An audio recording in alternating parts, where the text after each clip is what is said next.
Hello everyone, I hope you all are doing well. So it's another day of us staying at home, I guess, like most people in Taiwan are doing right now. I just talked with my parents and it's a little bit weird how the kind of perspective really have changed, because in Sweden now we have this pandemic since February or March last year, almost 1.5 years, and every week I call them and I ask, oh, how is it going? They have actually all got vaccinated. My father just got his first shot of vaccine, my mother got 2 shots. Of course, Taiwan these days are not doing so well and we have some 400 new cases every day, so it kind of flipped, They are asking me like, how are you doing? Like, are you getting vaccinated? And I say maybe in a few months I think we get vaccinated, but still there is some time now I think we need to stay at home. And of course it's my mother, so she is asking like, oh, how are you dealing with food now? And I say, oh, we use something called Uber Eats. Oh, aubergine! Oh, we also have aubergine here. I used aubergine to make a salad yesterday. And I thought, no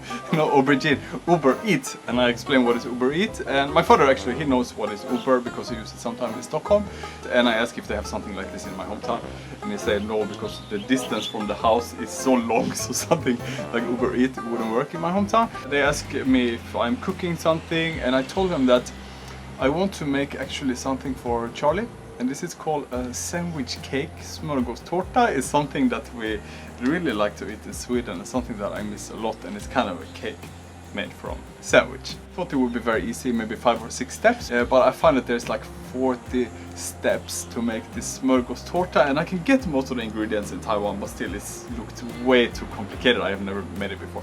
And then my parents say, oh, you're so lazy, of course for Charlie you should make this sandwich cake, so they really encourage me and force me to make this. And I thought if you guys also want to see the Swedish sandwich cake, maybe you can write a comment below and I know if there's an interest, if I should share this or if I should just make it for Charlie and not make any video about it.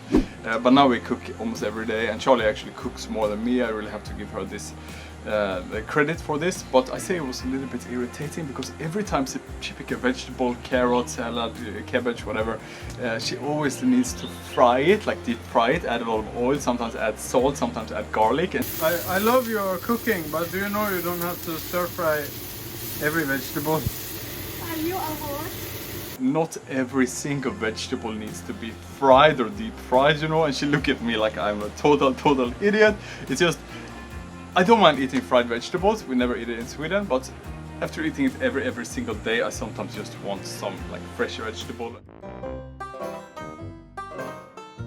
We were watching a movie called Notting Hill. Charlie really liked the 90s romantic comedy, so we watched Notting Hill together with Julia Roberts and Hugh Grant, and they, already in the beginning of the movie, and sorry this is a little bit of a spoiler, but they meet very early in the movie, and already after 4 or 5 minutes of the movie they have their first kiss. It's amazing how you can speak right to my heart. How can foreigner kiss after only 5 minutes after meeting? She was totally shocked by this, very early kiss. She thought foreigners are so easy, I think. So yeah, this was another culture difference, how we kind of saw the first kiss between Julia Roberts and Hugh Grant. In the beginning of May, when we realized they're getting more and more cases, like how we were dealing with this, and for me, I focused a lot on food. I made sure in the fridge already during this year I bought a lot of food. I make sure we always have food in the fridge. We have a lot of rice, stack up a lot of rice, these kind of things. While Charlie, she focused much more on the medical equipment, kind of. Like she thought, oh, we really need to have a lot of masks and make sure we have masks. Of course we have masks all the time, every time we go out and we throw the mask. And so she bought a lot of masks, and also she ordered a lot of alcohol. Like every time before we go out we put alcohol on our hands and come back, put alcohol on our hands. And every time she washes her hands she really takes 20 seconds. Like I use my phone and I see how long time it's gonna take, and it will always take her 20 seconds. And for me, I wash my hand maybe 5 or 7 seconds, and then after 7 seconds I'm done, and I will hear Charlie in the other room say, no, you didn't do 20 seconds yet, you need to wash your hand more. The same for my parents, like when they find out there's gonna be a pandemic, they make sure they have a lot of moose meat. It's the preferred meat in my hometown, so they talk with the hunter there, make sure they have the fridge filled with some 80 kilograms of moose meat. This is how people in my hometown react to the pandemic.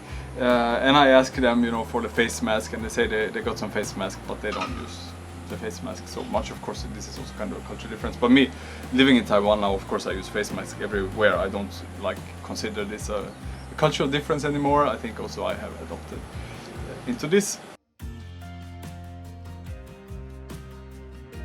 We are just staying at home. I don't have so much content. I just thought I can talk about the things I have. So I just wanted to share these little things. If you like me, if you want to subscribe to my channel, there's a button on there. It will make me super happy. You can also subscribe to Charlie's channel. I also would be interesting to hear like how, if you're in a couple or you're staying with your family, like are you fighting in the quarantine? Are there some differences that you didn't notice before? Thank you so much for watching today. I will see you all next time.